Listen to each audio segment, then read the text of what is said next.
Lockdown से पहले गीता के घर का नजारा कुछ ऐसा था कि रोहन ऑफिस जाता था और शिविन स्कूल। जिनके घर से जाने के बाद गीता काम खत्म करके बाकी समय आराम करती थी।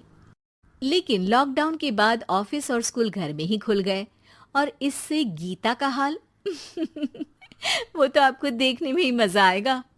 शिविन, ओ शिविन, महाराज उठने के लिए क्या 21 तोपों की सलामी लेंगे? अरे बिस्तर से बाहर निकल, ऑनलाइन क्लास स्टार्ट होने वाली है। अरे तुम भी हद करती हो, स्पीकर की तरह चिल्लाने की क्या जरूरत है? दिख नहीं रहा मेरी कॉन्फ्रेंस चल रही है। अब कैमरा और स्पीकर ऑन कर रहा हूं, मुझे कोई शोर नहीं चाहिए। इस पर जैसे ही रोहन लैपटॉप का कैमरा और स्पीकर ऑन करता है तभी कुकर की सीटी बजती है। करा लो अब इसे चुप। लॉकडाउन नहीं हुआ, मेरी मौत का फरमान जारी हो गया। दोनों बाप बेटे ने नाक में दम किया हुआ है। ऐसा बोलकर गीता वहां से शिविन के कमरे में पहुंच जाती है, जहां शिविन अभी भी सो रहा होता है। ओ आलसी, अब अगर 5 मिनट में नहीं उठाना तो आज तेरा गेम और यूट्यूब कैंसिल। माँ की बात सुनकर शिविन बिना 1 मिनट गंवाए उठ खड़ा होता है।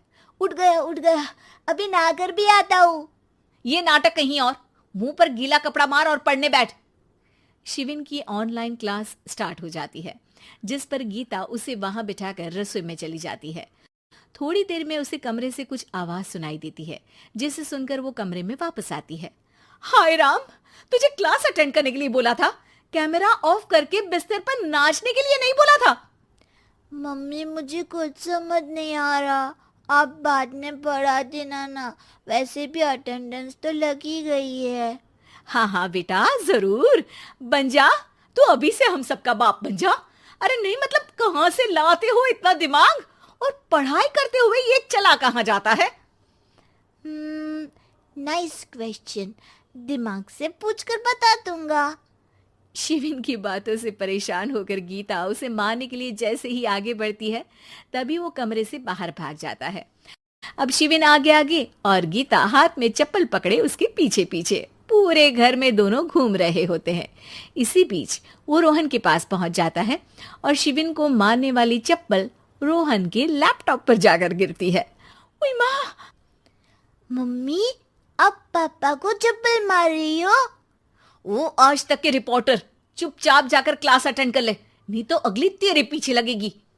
इस पर शिविन वहां से चला जाता है, जिसके बाद रोहन गीता से कहता है, इस सर्कस के लिए कुछ बोलना चाहोगी? अरे क्या करूं, जब से तुम दोनों घर में रहने लगे हो घर अपने आप ही सर्कस बन गया है और मैं तुम्हारी नौकर। कभी बेटी को संभालो तो कभी बाप के नखरे उठाओ।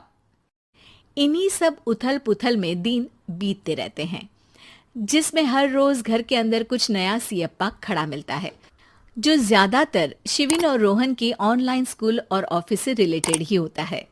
एक सेकंड, शिविन चल उठ, आज की क्लास जल्दी है। कैमरा ऑफ करके आप अटेंड कर लो। अरे ऐसे छित्तर पड़ेंगे, दादी नानी सब एक साथ याद आ जाएंगी। गीता की लाख मशक्कतों के बाद क्लास तो खत्म हो जाती है, लेकिन उसके बाद शिविन फोन इस्तेमाल करते हुए इंस्टाग्राम रील बनाने लगता है। रसोड़े में कौन था? तुम थी, मैं थी, कौन था? कौन था? हाँ, मैं गरीब हूँ। अरे ओ गरीब के बेटे, आजा, मैं बनाती हूँ तुझे गरीब। मैं बताती हूँ रसोड़े में कौन था। पढ़ाई करने बोलो तो इनकी माँ मर जाती है और ये पागलपंतियां जितनी मर्जी करा लो। गीता शिविन को डांट रही होती है, तभी रोहन बीच में बोल पड़ता है।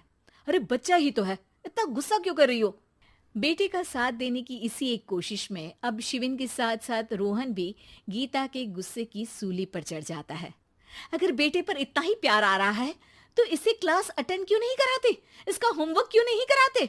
उस समय तो बहुत जल्दी मीटिंग आ जाती है, वो काम मैं करूं और यहाँ इस बेफिजुली की चीज में तरफदारी करके बन जाओ महान। हे भगवान, कोई तो इनके ऑफिस और स्कूल खुलवाओ, मैं इन्हें और घर में नहीं सह सकती। अरे कुछ और मांग लेती, क्योंकि तुम्हारी ये विश इस साल तो पूरी होने से रही, कोरोना। हाय नास पीटे ने जिंदगी ही बर्बाद कर दी। खाए कोई पचाए कोई, कल मुझे चुन चुन कर सबको मेरी बद्दुआ लगेगी। उन्होंने दुनिया का और इन बाप बेटे दोनों ने मेरा जीना मुश्किल कर दिया। गीता वहां से चली जाती है, जिसके बाद रोहन शिविन से कहता है, अरे तुम्हारी मम्मी इतनी भड़की हुई क्यों है? आपकी वजह से पूरा समय घर में रहते हो और उस पर कोई काम कराने की जगह बस ऑर्डर देते रहते हो। अच्छा बेटे, सारा इल्जाम मुझ पर? पूरा दिन तो वो तुम पर ही चिल्लाती है। हाँ, मतलब दोनों का 50-50 है, कुछ करना पड़ेगा। वो कहते ना, make the best out of worst. I have an idea. वैसे तुम्हारी माँ सही कहती है, बहुत जुबान चलाने लगे हो, कम बोला करो। अगली सुबह रोहन और शिविन अपनी गलती को सुधारने के लिए गीता के उठने से पहले घर का आधा काम खत्म कर देते हैं, जिसे देखकर गीता खुश हो जाती है और फिर बाकी बचा काम वो तीनों मिलकर पूरा कर लेते हैं। जिसके बाद अब वो सब मिल बांट कर हर काम में एक दूसरे की मदद करते हुए लॉकडाउन का मजा लेने लगते हैं।